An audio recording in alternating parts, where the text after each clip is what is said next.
안녕하세요. 믿어 의심치 않았던 사람에게 뒤통수를 맞았던 40대 여자입니다.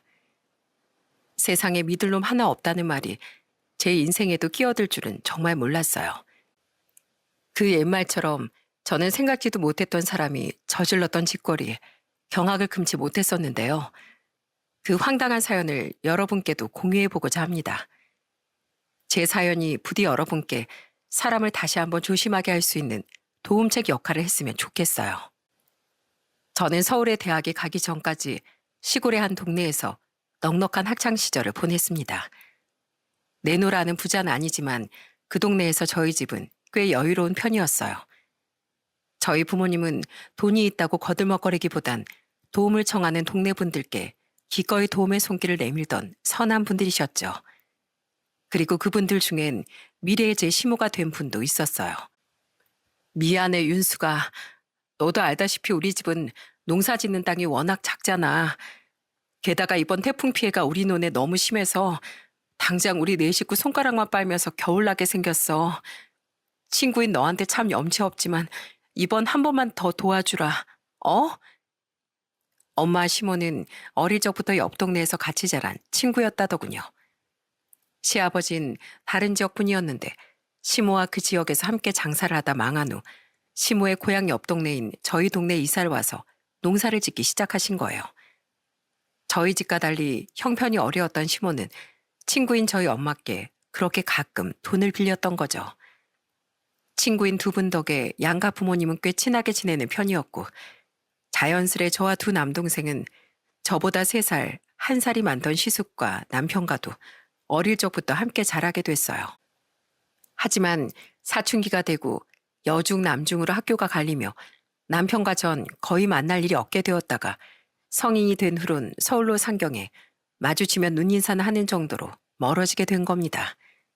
그러다 제가 36살이던 해 명절에 저는 오랜만에 남편을 마주치게 됐어요. 부모님 집에서 밥을 배가 터지게 먹은 전 소화를 시키기 위해 잠시 동네 산책을 나왔습니다.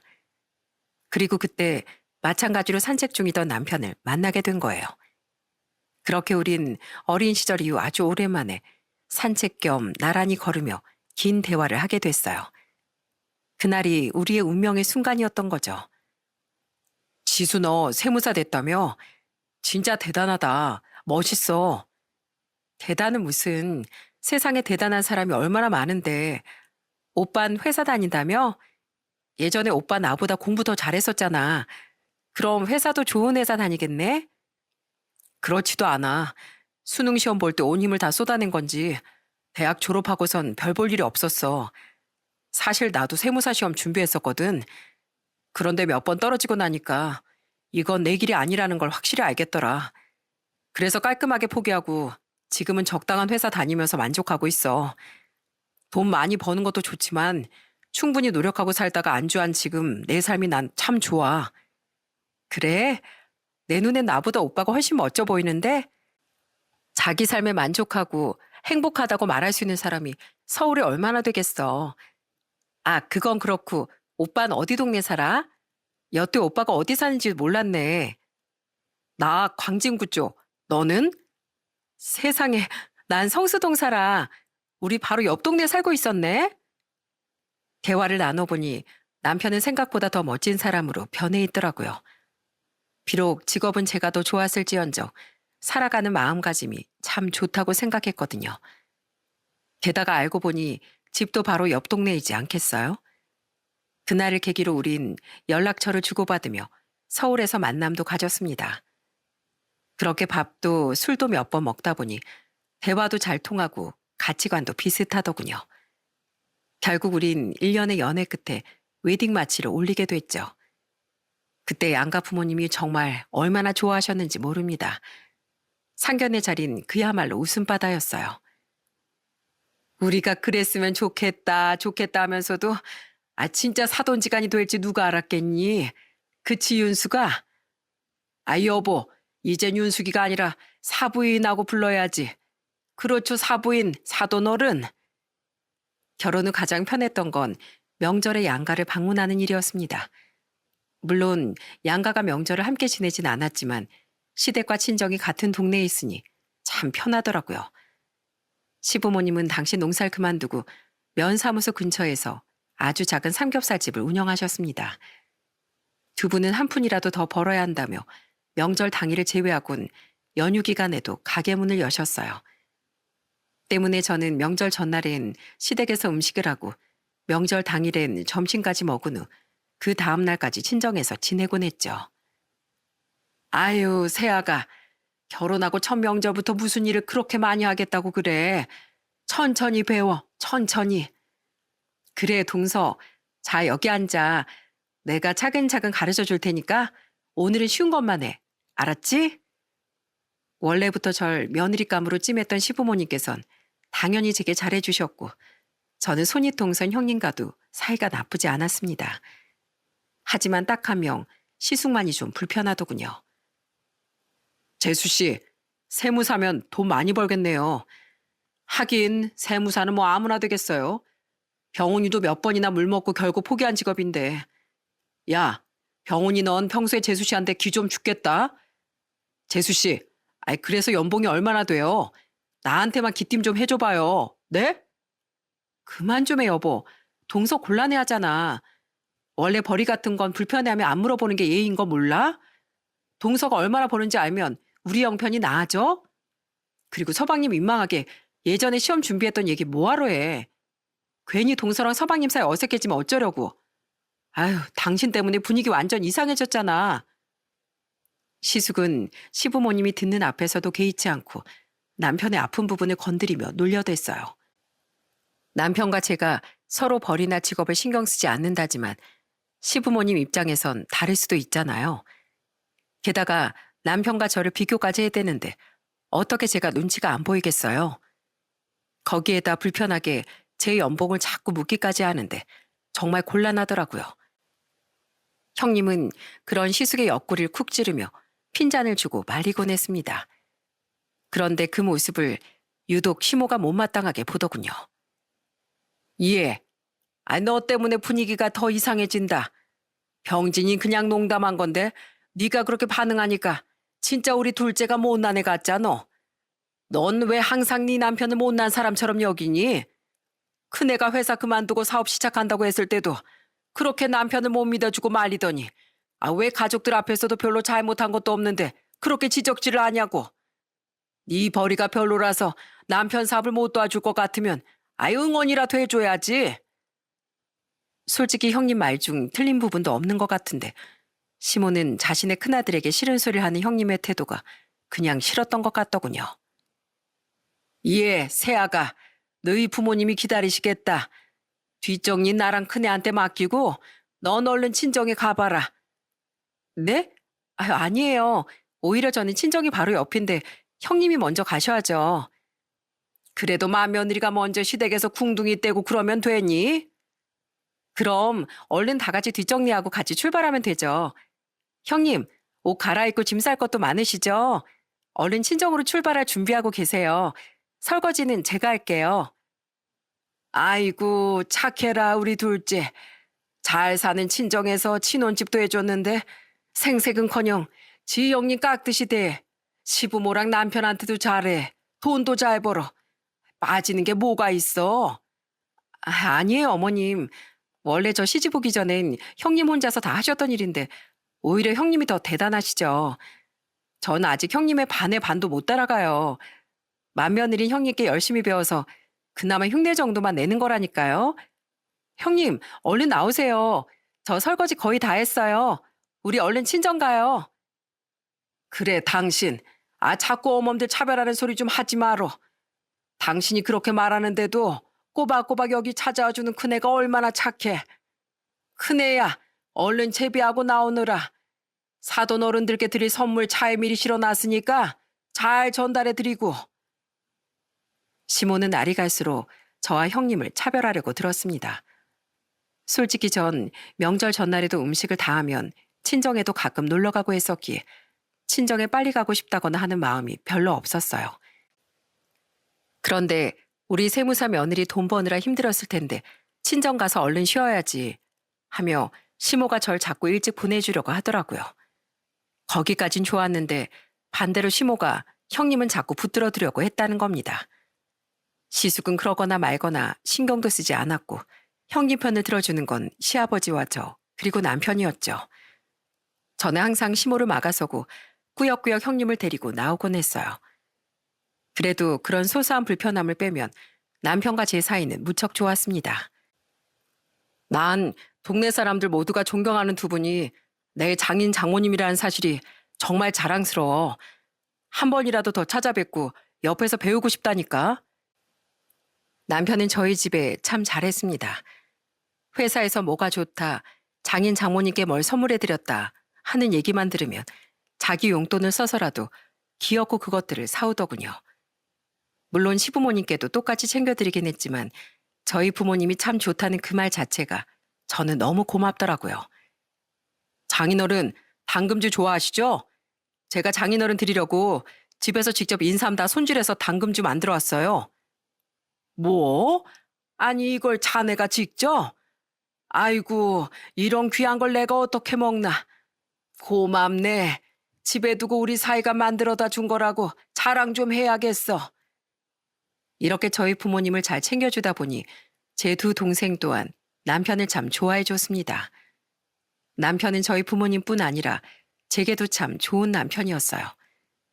저는 일 욕심이 참 많았는데 결혼하고 1년 뒤 아들을 낳으며 아무래도 육아휴직이 필요함을 느끼게 됐습니다. 아이가 아프거나 문제가 있으면 아무리 어린이집에 맡긴다고 해도 달려갈 일이 참 많았거든요. 그때 저보다 먼저 육아휴직을 쓰겠다고 말해준 건 바로 남편이었어요. 당신도 알잖아.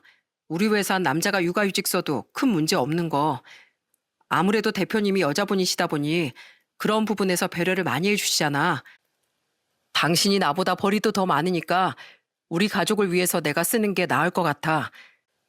세상에 뭐 엄마만 희생하라는 법 있나? 난 내 직장도 중요하지만 그보다 더 중요한 건 당신이랑 우리 아들이야. 말은 현실적인 선택이라고 했지만 남편이 저를 얼마나 많이 배려해줬는지 잘 느낄 수 있었습니다. 그렇게 남편은 1년의 육아휴직을 썼고 저는 일이 끝나면 무조건 집으로 달려가 남편과 육아를 교대해줬어요. 저희 부모님은 그 일로 남편에게 많이 고마워하시더군요. 그런데 그 말을 들은 시숙은 남편을 비웃었고 시모는 안색이 조금 어두워지더라고요. 남자가 육아휴직? 그래, 세상 참 달라지긴 했다. 그럼 너 앞치마 입고 밥도 차리고 청소도 하겠네? 그게 뭐가 어때서 형? 원래 맞벌이 할 때도 다 하던 일인데. 그래, 병진이 너 어려운 결정한 네 동생을 칭찬해주지 못할 망정 어디서 비웃고 들어. 잘했다. 요즘 남자랑 여자가 다를 게 뭐 있어. 게다가 아주 일을 그만둔 것도 아닌데. 그러게요. 잘난 며느리 들인 덕에 우리 병원이가 혼자 독박벌이하는 고생을 면했네요. 시아버지가 시숙을 꾸짖자 시모 또한 시아버지의 말에 동조하듯 말했습니다. 하지만 말과 달리 안색은 여전히 어두웠기에 그게 진심이 아닌 것쯤은 금방 알 수 있었죠. 충분히 이해는 했습니다. 아무리 요즘 세상이 달라졌다지만 옛날뿐이니 아들이 며느리 대신 육아휴직을 쓴다는 게 탐탁치 않을 수 있었으니까요. 그런데 문제는 시모가 또 비난의 화살을 형님에게 돌렸다는 겁니다. 남편 쉬게 하고 돈 턱턱 벌어오는 작은 어멈 좀 봐라. 얼마나 기특하냐. 그에 비해 큰애 넌 뭐니? 월급도 쥐꼬리만한 중소기업 다니면서 눈치 보여서 쉬지도 못한다고 애들 어린이집에 맡겨. 남편 사업 자금을 도와주지 못할 망정 말리기나 해. 우리 병진이가 병원이 반만큼만 장갈 잘 갔어도 내가 아주 두 발 뻗고 자겠다. 네? 갑자기 왜 저한테 불똥이 튀어요, 어머님? 전 제 나름대로 제 가정에 최선을 다하고 있어요. 그렇게 말씀하시면 저 정말 서운하죠. 어머님, 그만하세요. 이건 가정마다 상황이 다른 거지. 왜 형님한테 뭐라고 하세요? 자꾸 이러시면 저 정말 불편해요. 어머니, 이 사람 말이 맞아요. 어머니가 그러실수록 형수님 마음에 상처가 얼마나 크겠어요. 저랑 이 사람은 또 얼마나 가시방석이겠고요. 형, 이럴 때 형이 형수님 편을 들어야지 왜 매번 가만히 있어? 어떻게 자식들이 엄마인 당신보다 똑 부러지는 소리만 해. 당신 이럴 거면 앞으로 내가 큰애 못 내려오게 할 거야. 큰애도 남의 집 귀한 딸인데 왜 자꾸 억지를 써서 서럽게 만들어? 다들 형님 편을 들며 자신을 비난하자 그제야 시모는 입을 닫고 삐죽이기만 했습니다. 시숙도 가족들의 눈치를 보며 어머니 때문에 저만 매번 욕먹잖아요. 여보 가자 하고 꽁무니를 뺐죠. 그쯤 되니 알겠더군요. 시모는 저를 예뻐했다기보단 집도 해오고 남편보다 직업도 좋은 데다 친구 딸인 저에겐 눈치를 보느라 아무 말도 못하고 만만한 형님에게만 시집살이 시키려고 들었다는 걸 말이죠. 차라리 시모가 제게 못되게 굴었으면 시원하게 뒤엎기라도 하지. 정말 불편했습니다. 그런데 저희 아들이 3살이 됐던 해 그런 불편한 시댁은 잠시 잊을 만큼 불행한 사건이 찾아오더군요. 아빠, 괜찮으세요? 놀랐잖아요. 이게 어떻게 된 일이에요? 지금은 좀 괜찮으신 거예요? 그건 바로 친정아빠가 지병으로 쓰러져 알아 누우시게 됐다는 겁니다. 말씀은 나이가 드셔서라고 하지만 당시 아빠의 나이가 고작 67이었어요. 하지만 한 번 망가진 아빠의 건강은 돌아오지 못했고 아빠는 입원과 퇴원을 반복하며 날이 갈수록 쇠약해지셨죠.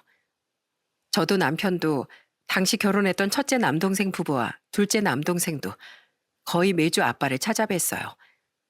제발 지금의 이 위기가 얼른 지나가길, 이게 아빠와의 마지막이 아니길 바라며 말입니다. 하지만 모두의 바람에도 불구하고 아빠는 결국 몇 달 뒤 숨을 거두시고 말았죠. 아이고, 경철이 이 사람아.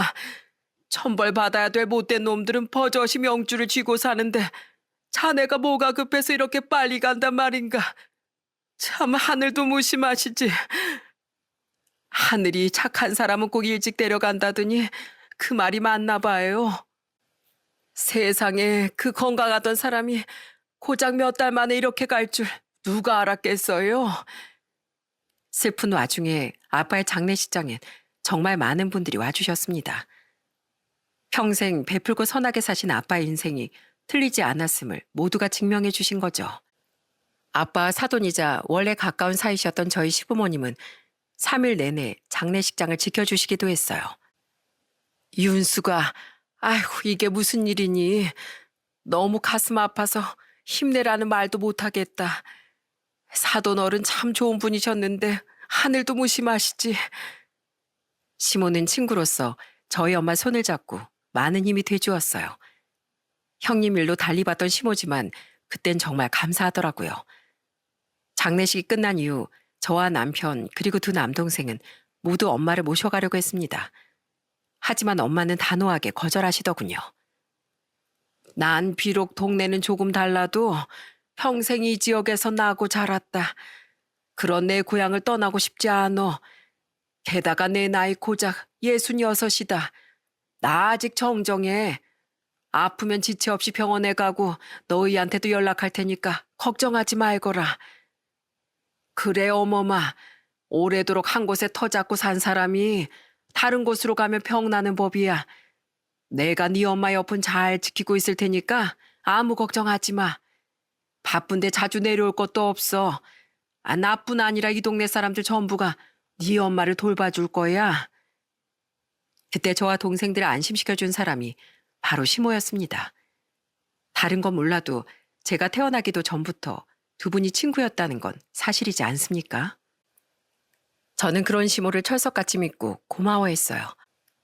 또한 저희 집에서 멀지 않은 곳에 살던 이장님 또한 우리를 찾아와 엄마 걱정은 말라고 말씀해 주셨죠. 이장님은 저희 아빠와 어린 시절부터 가장 절친했던 친구셨거든요. 엄마, 저 왔어요.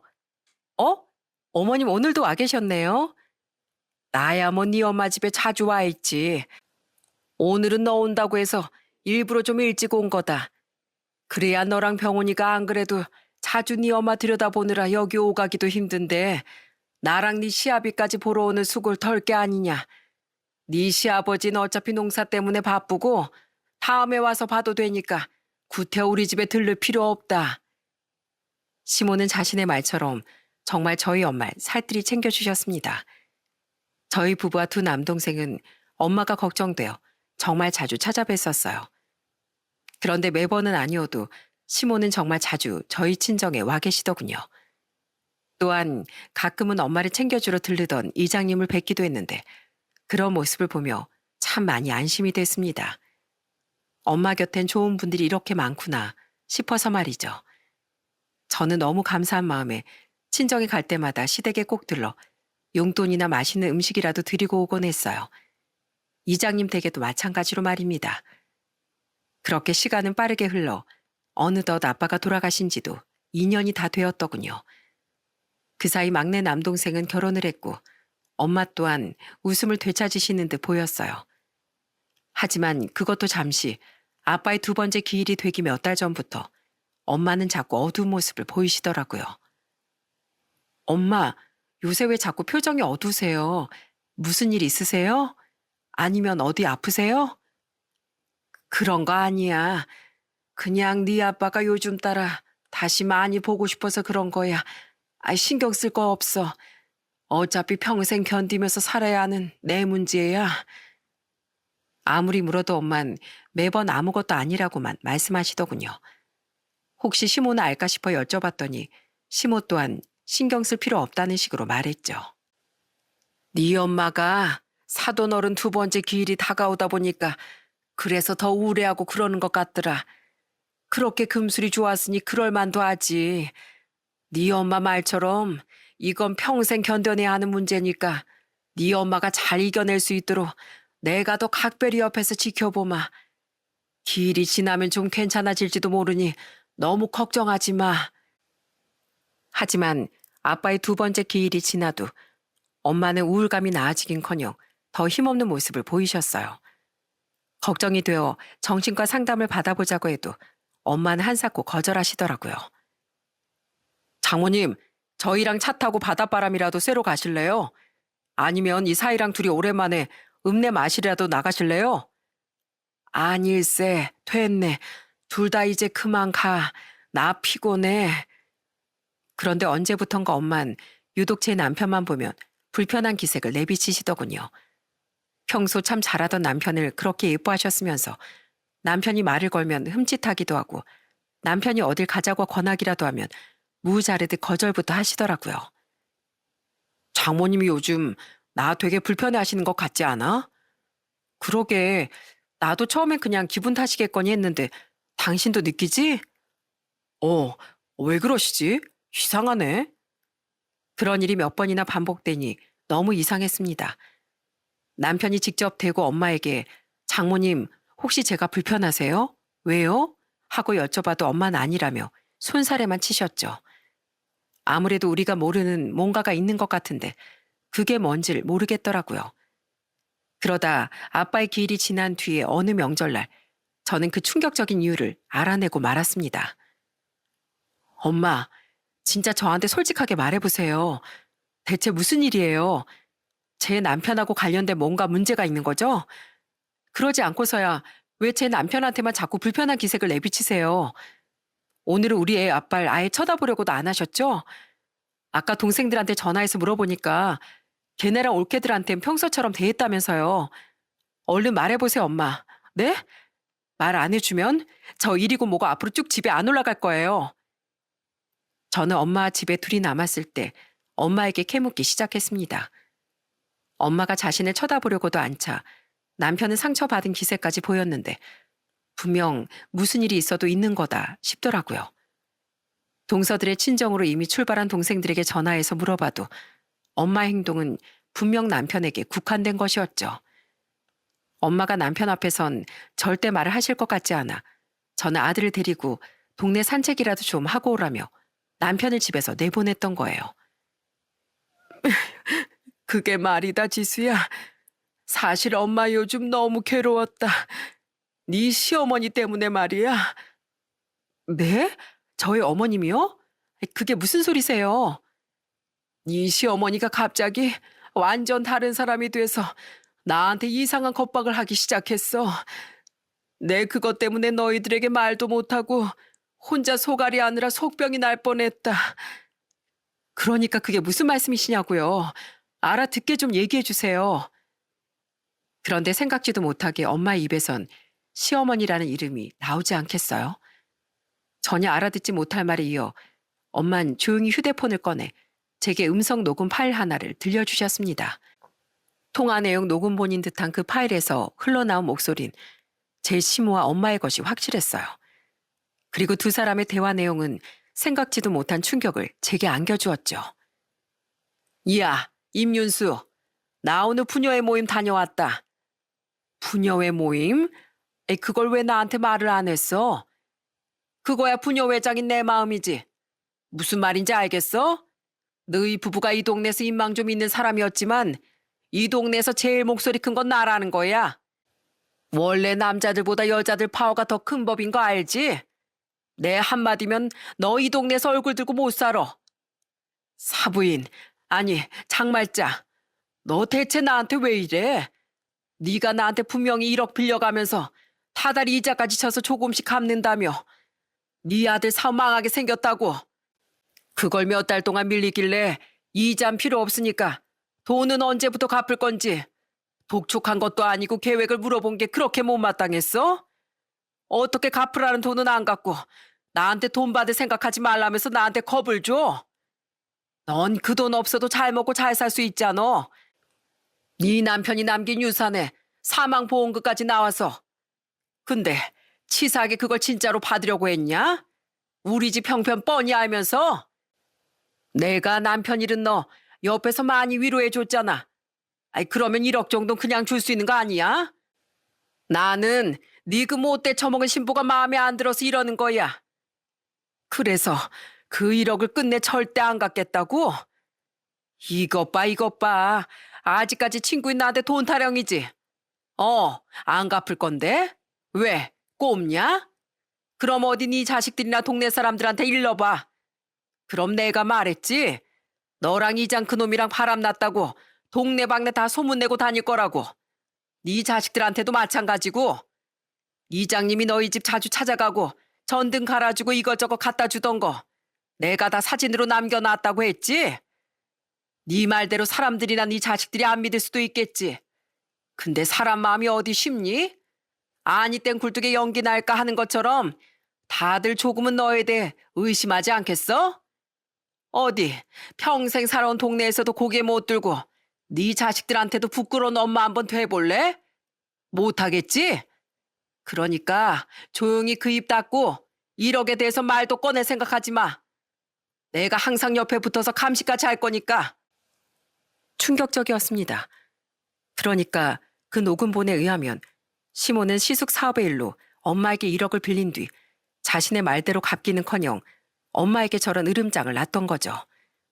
그것도 갚으라고 독촉한 것도 아닌 언제 갚을 건지 물어봤다는 이유만으로 괘씸하다며 말입니다. 게다가 그 으름장이라는 것이 정말 황당하기 그지없더군요. 그제야 생각이 났습니다. 저와 동생들이 친정에 올 때마다 계속해서 친정으로 달려왔던 시모, 자주 올 필요 없다던 시모의 말 등이 말이죠. 엄마의 친구라고 굳게 믿었던 시모가 바로 저희 엄마를 겁박하고 괴롭히던 범인이었던 거예요. 엄마는 놀란 제게 눈물을 뚝뚝 흘리며 말씀하셨어요. 엄마, 왜 이런 말도 안 되는 말에 당하고 계셨어요? 이런 말도 안 되는 걸 누가 믿는다고. 왜 자식인 저한테까지 말을 안 하고 혼자 힘들어 하셨냐고요. 너무 부끄럽고 무서워서 그랬다.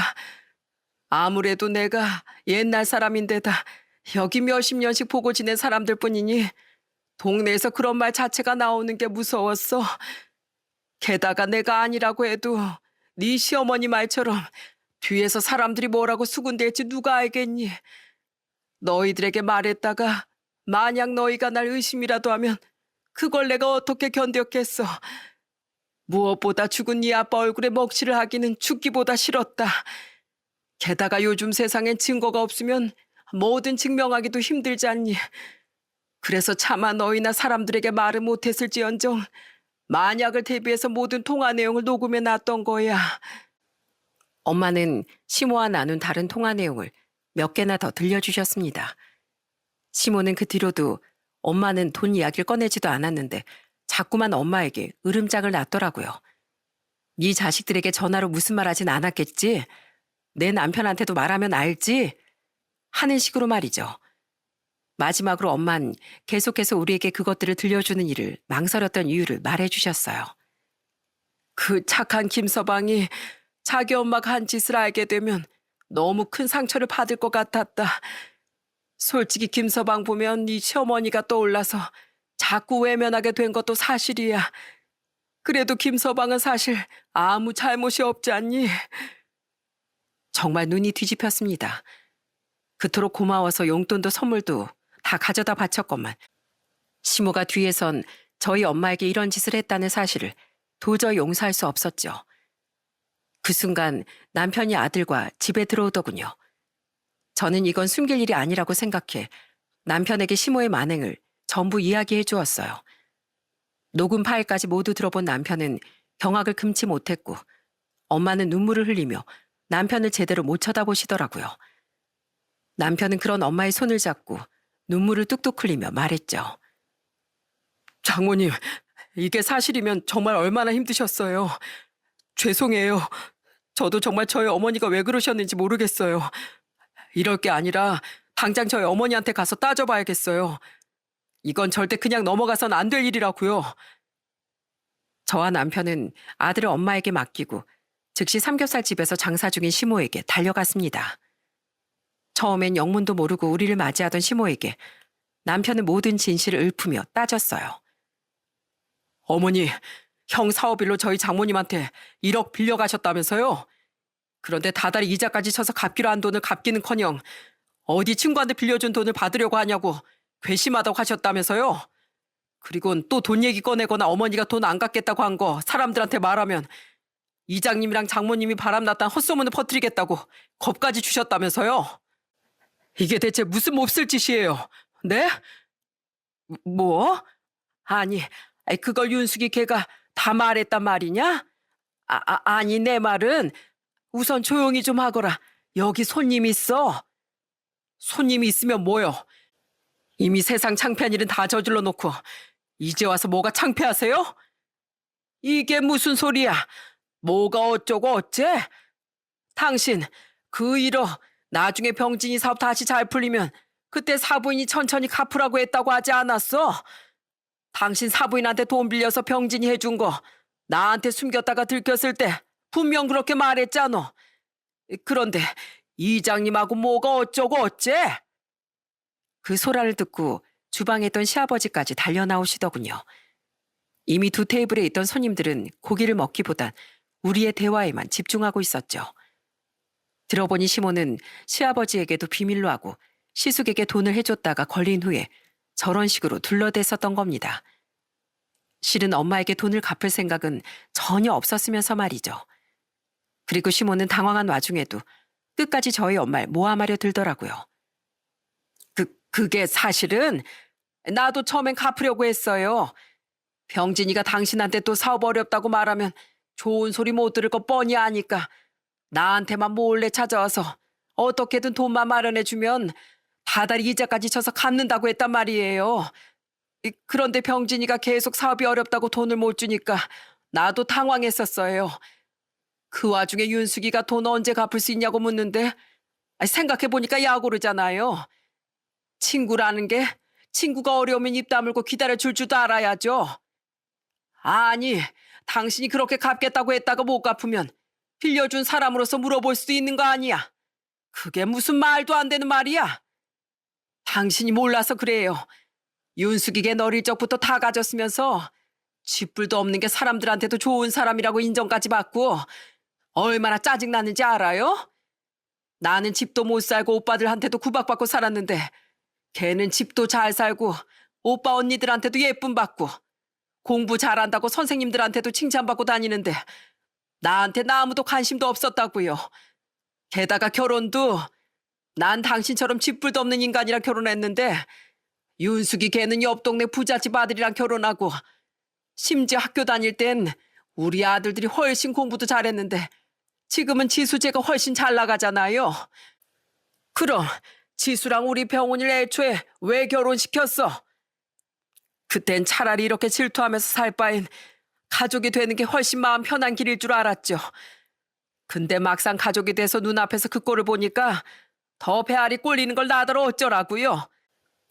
윤숙이 걔네 부부가 우리한테 전에 돈도 많이 빌려주고 우리 작은 아들한테 집까지 해줘서 내가 차마 얄밉다는 티도 못 내고 얼마나 짜증나는지 알아요?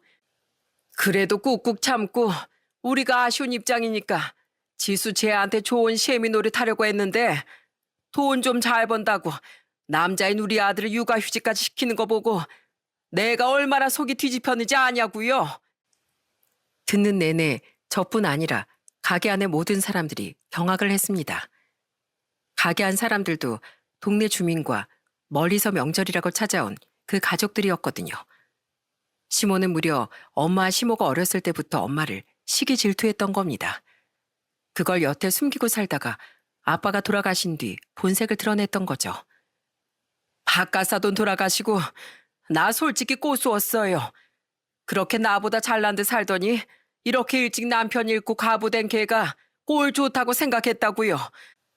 그래서 그동안 걔가 나한테 했던 것처럼 이번엔 내가 우위에 서서 인심 쓰듯 위로도 해주고 우월감 좀 느꼈어요.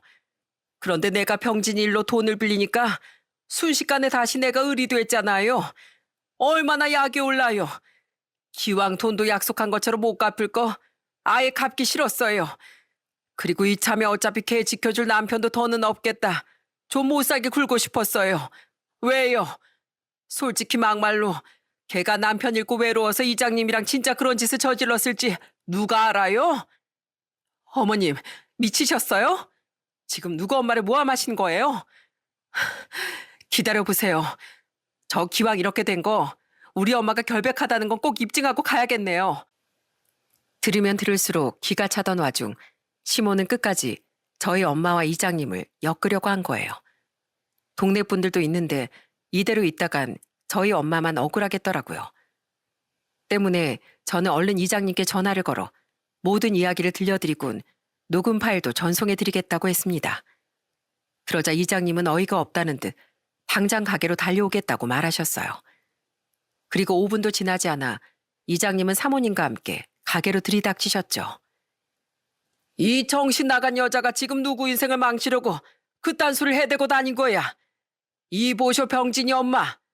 이 동네에서 같이 산 사람이면 지순의 엄마랑 아빠가 얼마나 심지궂고 좋은 사람들인지 모를 수가 없습니다. 그런데 멀쩡히 집사람이 두 눈 시퍼렇게 뜨고 있는 나랑 지수 엄마가 뭘 어째요? 감히 나랑 내 친구 경철이 의리를 이딴 식으로 모독해요? 아니 이장님, 전 그냥 두 사람 사이가 좋아 보여서 혹시나 하고. 이 여편 내가 어디서 남의 남편을 쓰레기로 만들려고 들어? 누구 집을 풍비박산 내려고? 뭐? 사진이 있어? 어디 봐봐요. 우리 남편은 지수 엄마 챙기러 갈 때마다 나 없인 절대로 혼자 안 갔어. 그 사진들 옆에 분명 나도 있을 텐데 어디 교묘하게 그런 비겁한 짓으로 남편 잃은 사람한테 겁을 줘요? 당신 이제 보니까 동네 부녀의 여자들한테 은근슬쩍 과부 조심해야 한다. 남자들은 나이 들어서 더 간술 잘해야 하는 거다. 하고 떠들어댄 게 다 지수 엄마를 노리고 한 말이었구만. 다들 당신이 왜 그런 말을 하고 다니나 싶었는데 지수 엄마한테 그런 못된 마음을 품고 있었을 거라고 누가 상상이나 했겠어? 그 집 부부가 얼마나 도덕적인 사람들인데 당신이 그런 말을 떠들었다고 한들 누가 믿을 것 같아? 사람이 양심이 있어야지. 지수 엄마가 병진이 엄마 당신한테 얼마나 잘해줬는데. 이장님과 이장 사모님은 번갈아가며 시모에게 소리를 질렀습니다.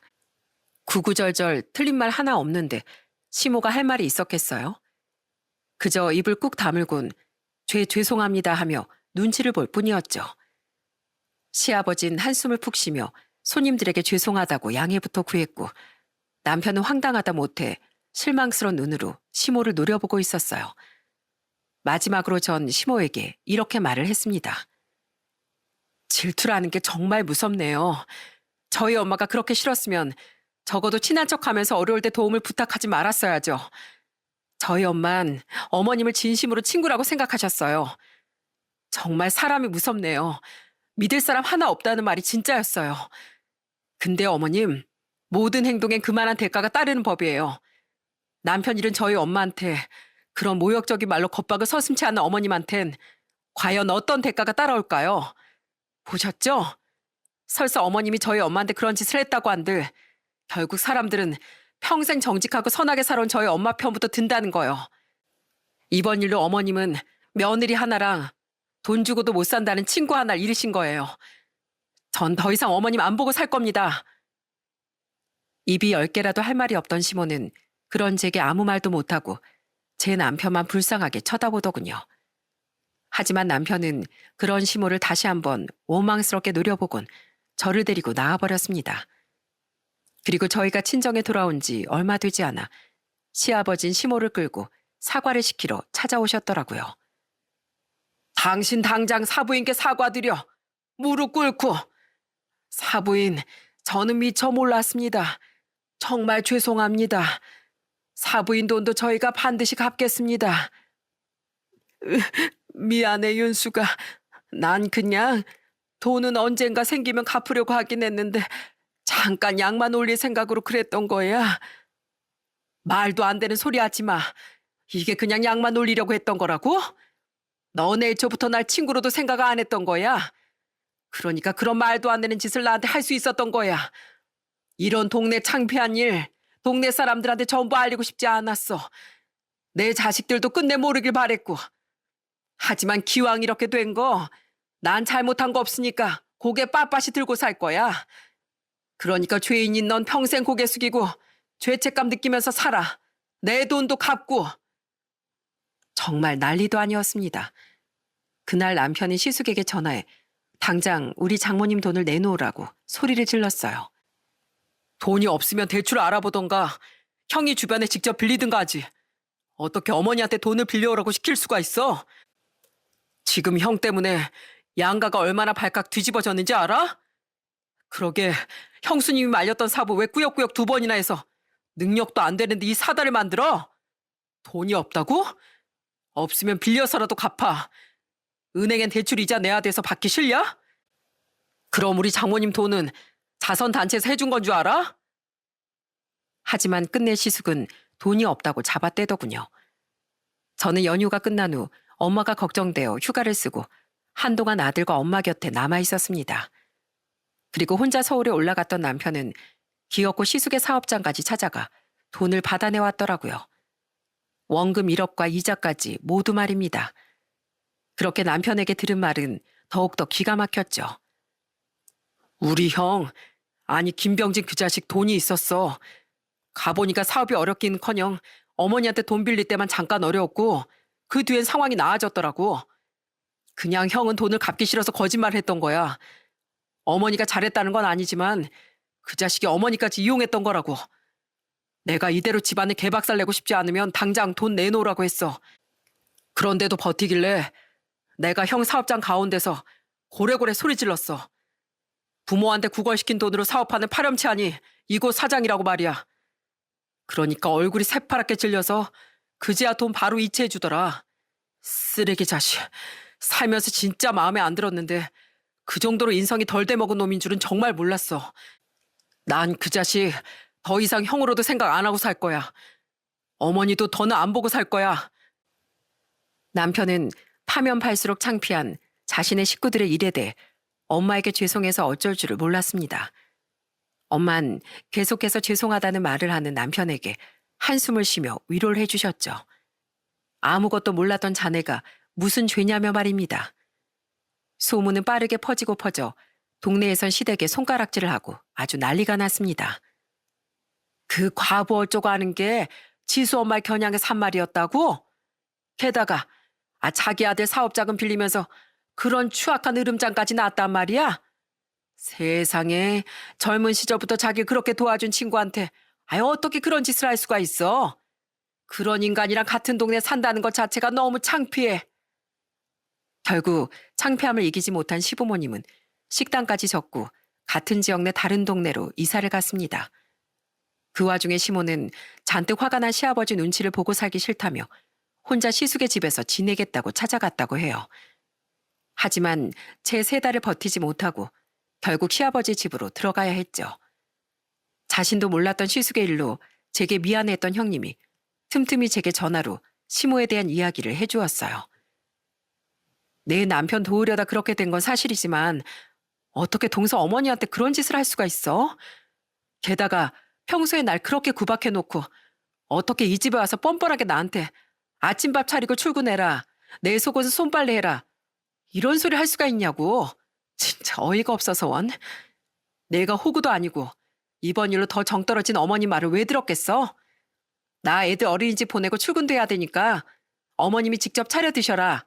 속옷 빨래 내 남편 속옷도 손빨래하기 싫으니까 어머님이 직접 하셔라. 라고 그랬지. 그러니까 주말에 집안일을 다 몰아서 나한테 시키려고 하길래 아예 애들 데리고 친정에 산 동안 출퇴근해버렸어. 그리고는 어차피 당신 부모 돈까지 떼어 먹으려 한 당신한테 정 떨어졌으니까 이대로 이혼하자고 했거든. 평생 당신 엄마 모시면서 잘 살라고. 그러니까 내 남편이 먼저 자기 엄마 내쫓아버리던데? 참 환상적인 모자야. 안 그래 동서? 형님 또한 시숙이 시모가 빌려다 준 돈까지 떼어 먹으려던 걸 안 후로 시숙에 대한 마지막 정이 뚝 떨어졌다고 합니다. 때문에 시모를 집에서 쫓아내긴 했지만 더 이상 시숙과 살고 싶지 않다고 하더라고요. 그동안은 애들을 생각해서 참았는데 더 이상은 시숙과 스트레스 받으며 사는 일로 자기 인생을 낭비하고 싶지 않다고 말이죠. 게다가 형님 말론 저희 아빠가 돌아가시기 전에도 형님과 둘이 있을 때마다 시모가 그렇게 제 욕을 했다고 해요. 기집애가 돈 좀 번다고 남편 무시하는 건 아닌지 여자가 너무 머리가 커지면 건방져지기만 한다느니 하는 말을 엄청 해댔어. 차라리 그런 말을 내가 동서한테 미리 해줬으면 동서가 어머님을 덜 믿었을 텐데. 미안해 동서. 난 그냥 평소에 나 많이 신경 써주는 동서가 괜한 일을 들어서 마음 상하지 않았으면 하는 마음에 숨겼던 거야. 그 말을 들으니 더더욱 숨겨왔던 시모의 가식에 소름이 돋았습니다. 이후 시숙은 정말 몇 달 뒤 형님에게 이혼을 당했어요. 형님은 애들을 데리고 친정에 들어갔고 시숙은 혼자 남겨지게 됐죠. 그렇게 2년이 흐른 지금 저희 부부는 가끔씩 형님과는 안부 전화를 하지만 시숙과는 전혀 왕래하지 않고 있습니다. 또한 시아버진 따로 가끔 찾아뵐지언정 시모는 보지 않고 살고 있어요. 시모는 자신이 도와줬던 시숙에게 버림받은 채 지금은 시아버지 눈치와 구박을 받으며 살고 있죠. 시아버진 시모에게 크게 실망했지만 그동안 산 세월이 있어 차마 이혼만은 하지 않고 그냥 살고 계세요. 그리고 얼마 전 시아버진 우리에게 시숙의 처참한 말로를 전해주셨답니다. 개 끝내 사업 접었다. 자기 엄마까지 이용해서 자기 이속만 채우려던 놈이 자기 직원들한테는 안 그랬겠냐. 사업적으로 다른 사람들한테도 얼마나 이기심을 보였겠어. 아유, 나한테 염치 없이 또 도와달라고 전화 왔었는데 꿈도 꾸지 말라고 호통치곤 끊어버렸다. 그렇게 주위에 사람이 하나도 안 남아봐야 그놈이 정신을 차리지. 그 뒤 돈을 빌리려고 했던 듯 시숙은 남편에게도 전화를 했었습니다. 하지만 남편은 시숙의 전화를 받지 않고 곧장 차단 버튼을 눌러버렸죠. 그리고 지금 남편은 저희 엄마에게 죄송한 마음에 더 자주 찾아뵙고 잘하려고 노력하는 중이에요. 제 동생들도 처음엔 시댁의 얘기를 듣고 화를 냈지만 남편의 잘못이 없는 걸 잘 알았기에 남편만은 위로를 해주더라고요. 그렇게 지금 남편은 시아버지를 제외한 시댁 식구들 모두 끊어내고 저와 저희 아들 그리고 친정 식구만 챙기며 살고 있어요. 차라리 시모가 저희 엄마가 아닌 저에게 그런 짓을 했다면 그 분노가 덜했을지도 모르겠습니다. 하지만 저 자신보다 소중한 저희 엄마에게, 그것도 자신이 힘들 때 몇 번이나 도와줬던 저희 엄마에게 그런 짓을 한 시모를 저는 도저히 용서할 수가 없어요. 은혜를 원수로 갚는다는 제 시모와 시숙 같은 사람에게 다가올 미래는 몰락뿐이라는 걸 제 사연이 잘 전달했으면 좋겠네요. 남에게 베풀지 못해도 세상 사람들 모두 받은 것에 대한 감사함은 잊지 말고 살았으면 합니다. 인생은 결국 모두 부메랑이니까요. 그리고 저 또한 엄마와 돌아가신 저희 아빠처럼 남에게 베푸는 삶을 살아가려고 노력하려고 합니다. 비록 은혜를 원수로 갚으려던 제 시모 같은 사람이 있긴 했지만 동네 분들 모두가 단 한 번의 의심 없이 엄마를 믿어줬던 당시의 사건으로 인해 살아온 세월은 거짓말을 하지 않는다는 걸 깨달았거든요. 저는 그런 부모님이 너무 자랑스럽고 저희 아들에게도 그런 자랑스러운 부모가 꼭 돼 보이고 싶어요. 그리고 제 사연을 들어주신 여러분 또한 자식에게 자랑스러운 부모로서 오랜 시간 기억되셨으면 좋겠네요. 서서히 여름의 막바지를 치닫는 요즘, 올여름의 마지막 무더위 모두 조심하시고 건강 유의하시길 바랍니다. 제 사연에 끝까지 함께해 주셔서 감사드려요.